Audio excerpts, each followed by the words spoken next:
Hello, welcome back. After knowing the concepts introduced in earlier videos, we are now all set to launch ourselves into deep studies of point set topology. This is a very special and interesting branch of mathematics. To begin, we are going to introduce open spheres in metric space, which is probably the foundation stone of topology in metric space. The video will start with the definition of open spheres or open balls, which will be further explained by drawing some open spheres in some familiar spaces. But I must confess that I am very poor in drawing geometrical figures. So please bear with me for some not so beautiful figures and also for the pace of the video, which may be a bit slow. Let us begin. On your screen now, we are showing the definition of an open ball or open sphere. Now in metric space ED, we are taking a point C and we are taking a real number r greater than 0, and this is the set which is going to be called as an open sphere. So see, what is the composition of this set? In fact, it is the collection of all elements x in E such that dCx is less than r. It means you have to collect all those elements from the metric space E whose distance from the point C, which we have already taken in the metric space, is less than r in the sense of the metric D defined in the metric space. Now this open sphere is denoted by SDCR, SCR or SRC. This number r is called the radius, and the point C which we have taken in the metric space is called the center of the open spheres. Now the point C which we have taken in the metric space C is always a fixed point corresponding to a single open sphere. It is also clear that since DCC is equal to 0, any open sphere contains its center and therefore it cannot be an empty set. So all the open spheres are non-empty sets. There is no problem in that. Now we move to draw some open spheres and let us see whether they actually look like a ball.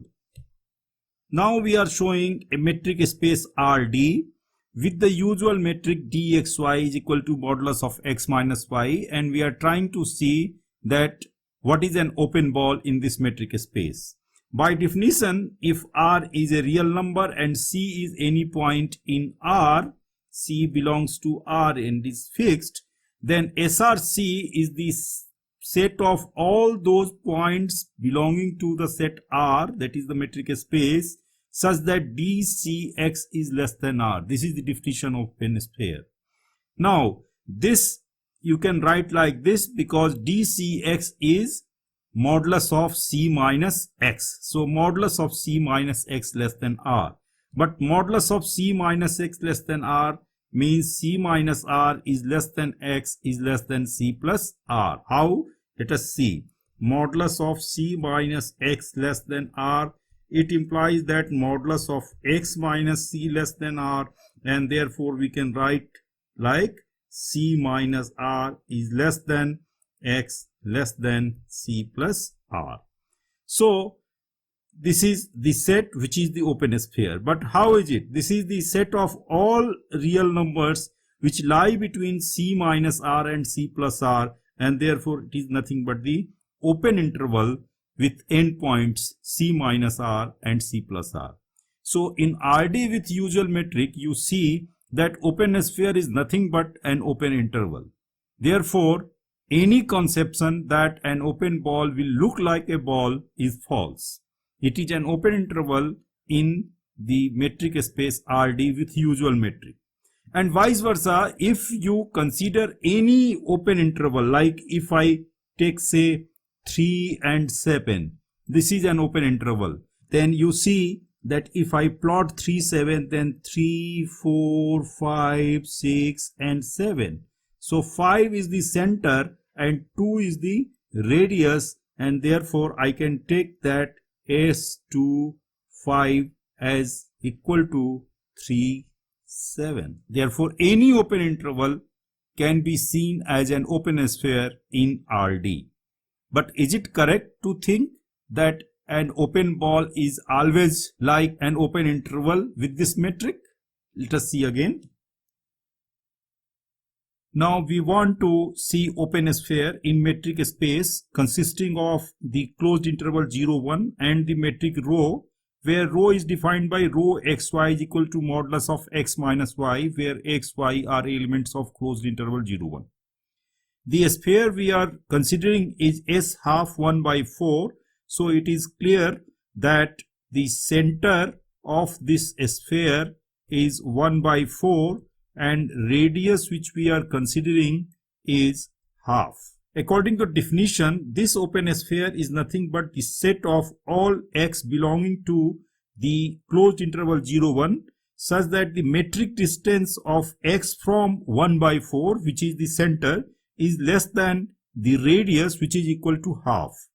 Now according to the definition, this rho x1 by 4 is modulus of x minus 1 by 4.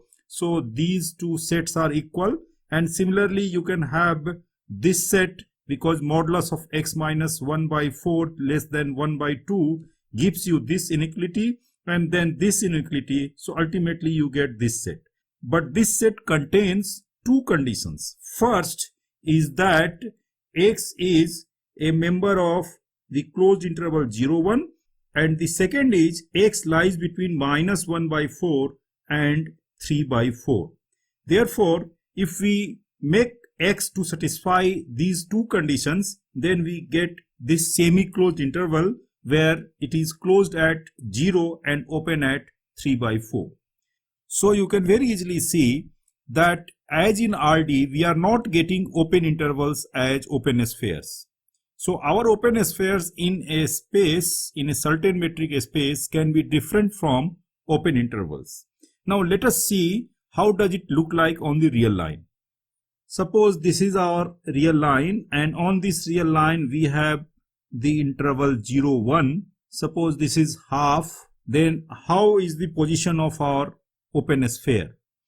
The open sphere starts from 0, so it starts from here and goes up to 3 by 4. Now 3 by 4 could be somewhere here, so it is open at 3 by 4. But what is the center? The center is 1 by 4, so 1 by 4 may be somewhere here. And now you can very easily see that the distance from 1 by 4 to 3 by 4 is half, which is the radius, but the distance on the left side of the center is 1 by 4, and therefore we can conclude that it is not essential that we travel the same distance on either side of the center. But the definition simply says that you have to collect the points x which are having distance smaller than the radius from the center. So this is the concept of open sphere, but let us see it more closely when we compare it with the RD with usual metric. We have S rho 1 upon 4, 1 upon 2 is equal to 0, 3 upon 4. We want to make an open sphere in RD.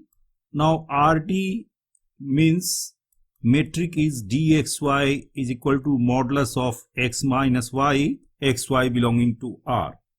Now let us have an open sphere with the same center and radius. So we want to have SD.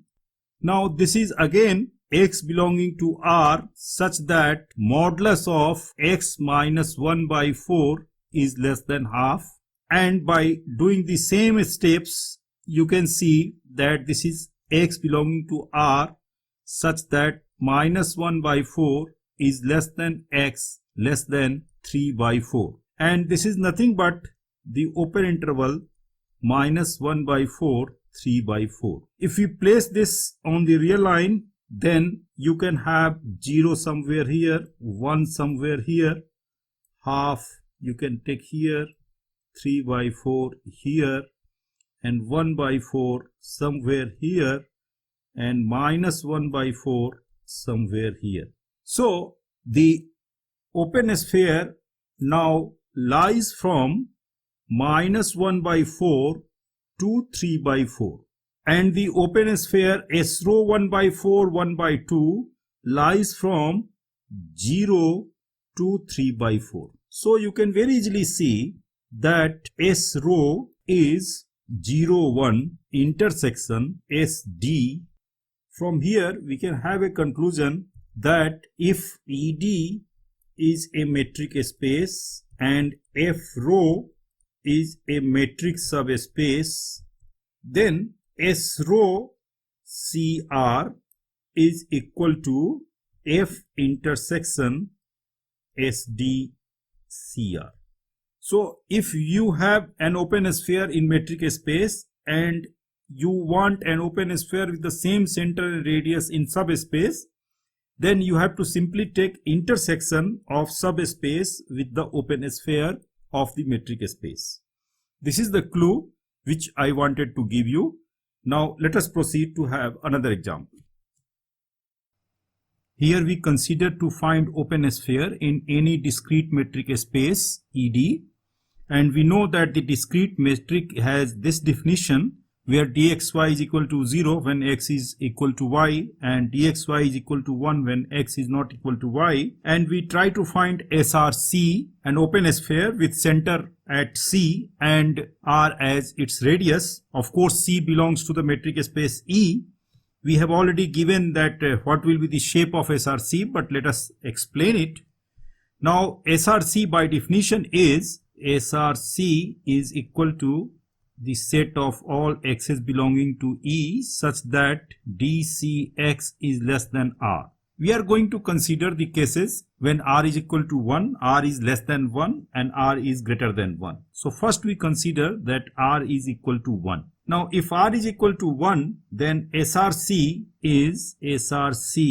becomes x in E such that DCX is less than 1. Now look at the definition of DXY. Here you see that any point of E different from C will be at a distance 1 from C. So if we take DCX less than 1, it means we are not allowing DCX to assume the value 1.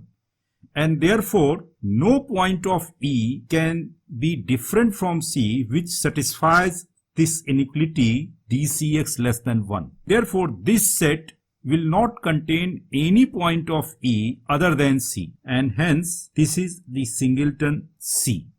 Now we take the second case when R is less than 1. This case is similar to the case of R is equal to 1 because even in this case we are not going to allow DCX to have value equal to 1.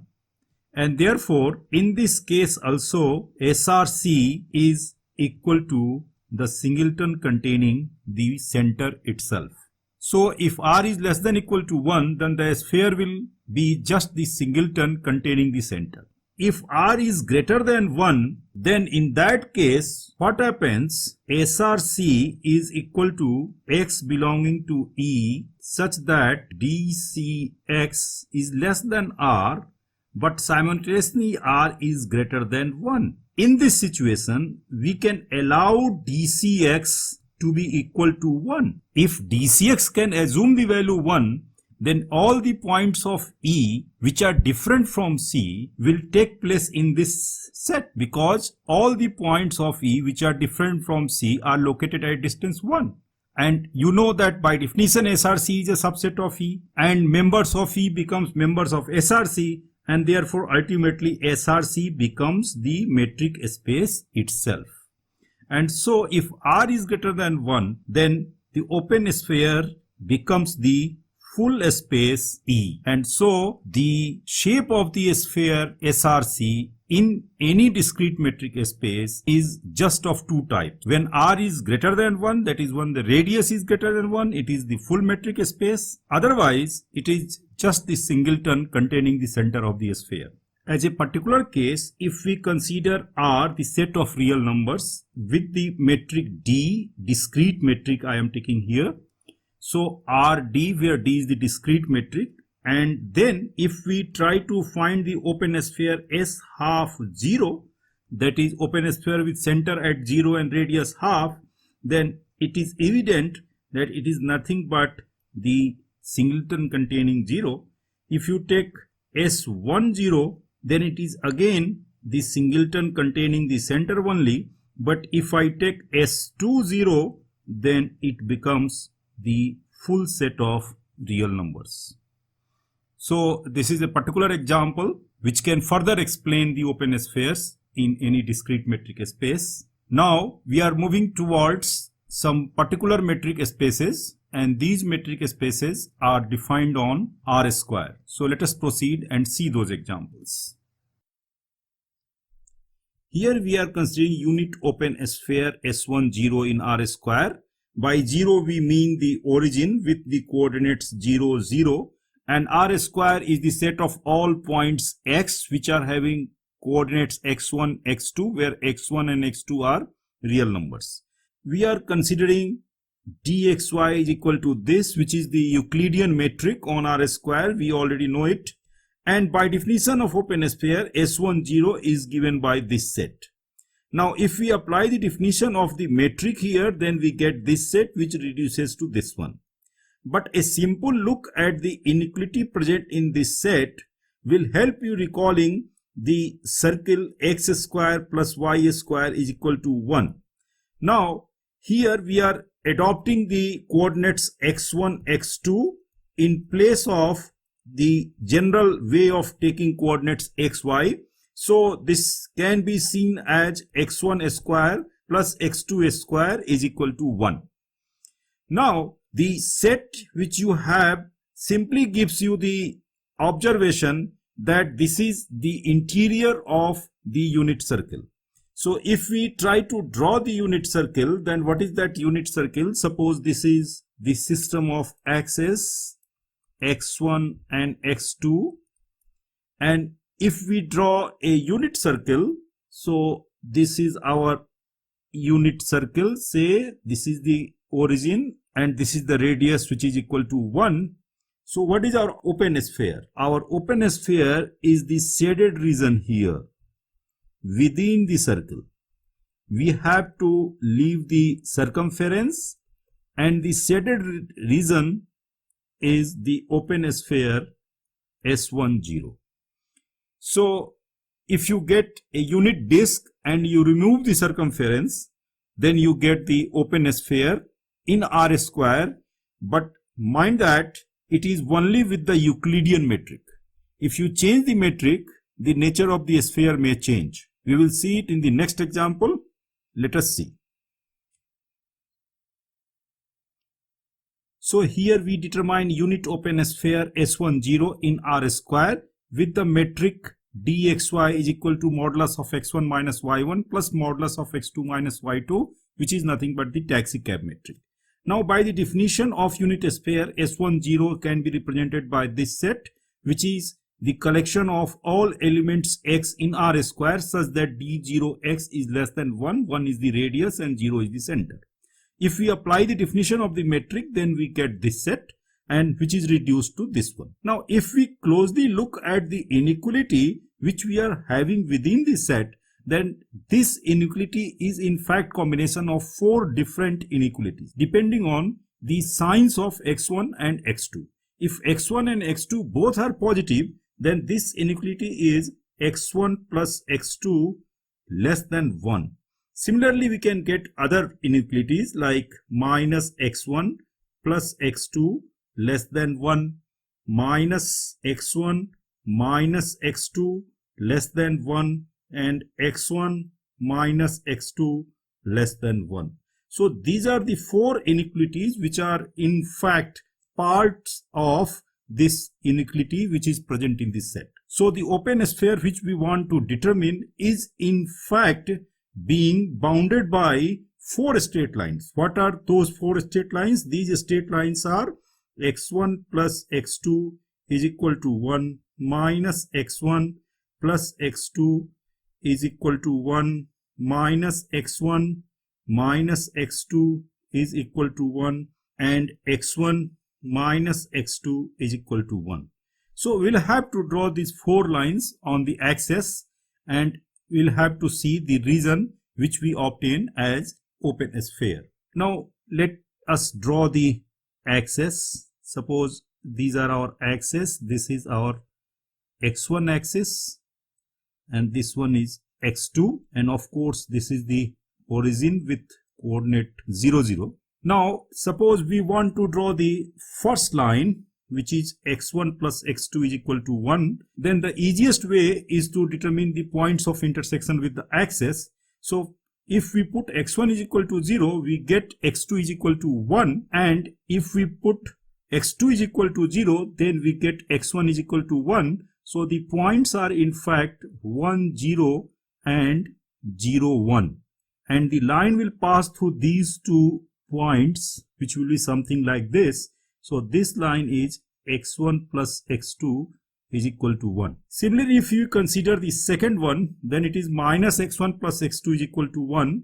The points of intersection, if you see, then x1 is equal to 0 gives you x2 is equal to 1, which is the point already we have taken. And if x2 is equal to 0, then x1 becomes minus 1. So we are getting another point here, which is minus 1, 0.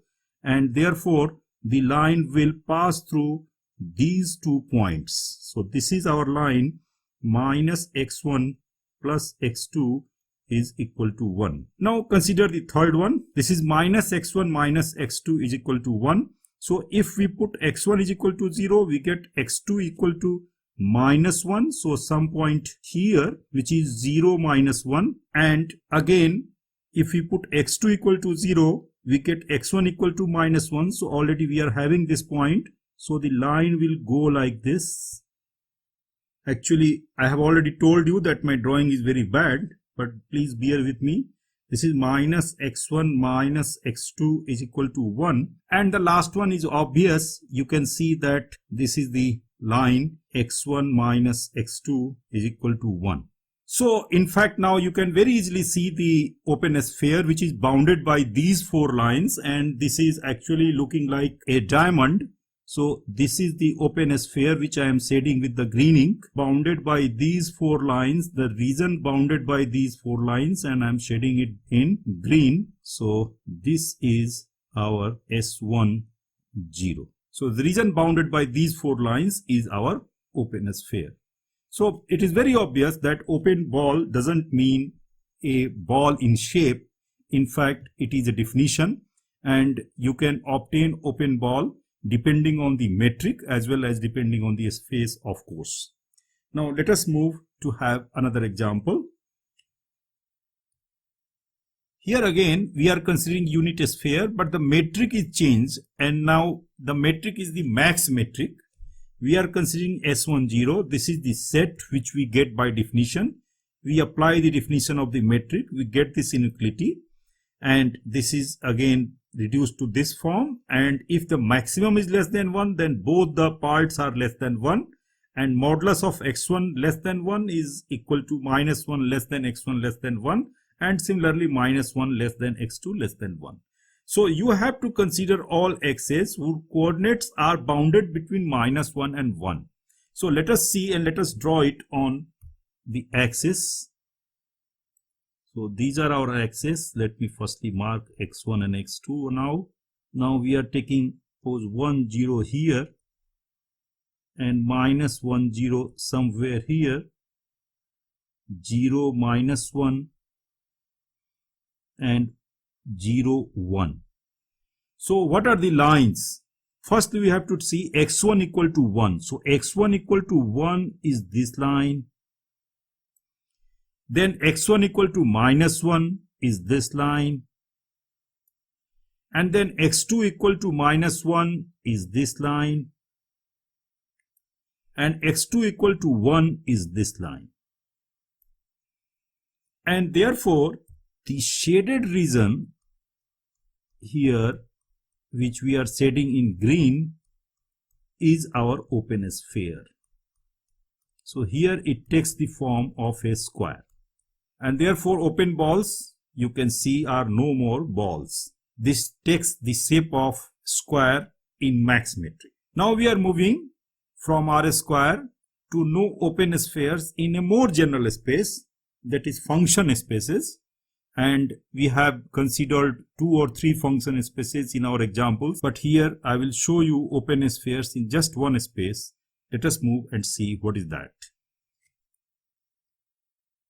Lastly, we are considering open sphere in C01, which is the space of continuous functions defined from 0, 1 to the set of real numbers. So these are continuous functions on closed and bounded interval, and you know that continuous functions which are defined on closed and bounded interval are always bounded and they attain their bounds.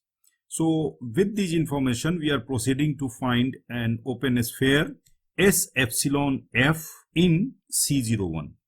The metric which we consider is the sup metric, where dfg is supremum of modulus of fx minus gx. The x of course belongs to the closed and bounded interval 0, 1. Now by definition, S epsilon f is this set, where it is the set of all functions g belonging to the space C01 such that dfg is less than epsilon, because f is the center here and epsilon is the radius which we have been given. Now if we apply the definition of the metric, then this is the inequality which we get. Supremum of modulus fx minus gx is less than epsilon, and if the supremum is less than epsilon, then modulus of fx minus gx is less than epsilon for all x in this interval, and it simply means that fx minus epsilon and fx plus epsilon are bounds for gx for all x in 0, 1, and ultimately we get this set where g is a member of C01 and it is sandwiched between f minus epsilon and f plus epsilon. So in fact, this open sphere S epsilon f is the set of all functions g belonging to this space C01 which are such that f minus epsilon is less than g and less than f plus epsilon. Let us draw and see how does it look like. So let us take our axes first. These are our axes, x equal to r and y equal to r.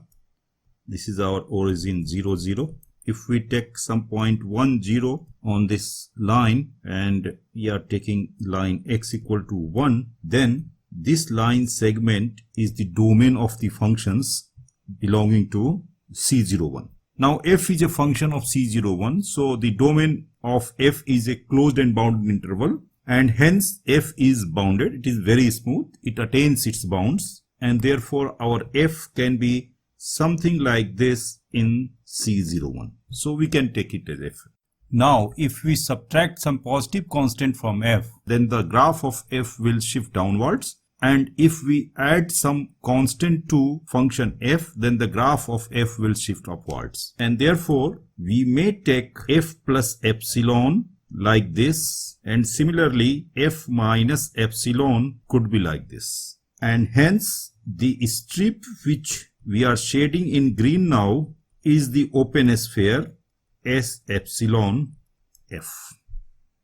So this is the open sphere with center at a given function f and radius as epsilon. Now let us proceed to find a particular open sphere, and that is S epsilon 0 with center at the 0 function and radius as epsilon. Then again we draw our axes. These are our axes, x equal to r and y equal to r. Again, to restrict ourselves to the domain of the functions belonging to C01, we take a line x equal to 1. Now it is very clear that the 0 function is nothing but the portion of the x-axis sandwiched between the origin and the line x equal to 1. So this is our 0 function, which is the center of our open sphere. Now if we add something to it, then this could be our 0 plus epsilon or simply epsilon, and if we subtract something positive, then it is 0 minus epsilon or simply minus epsilon.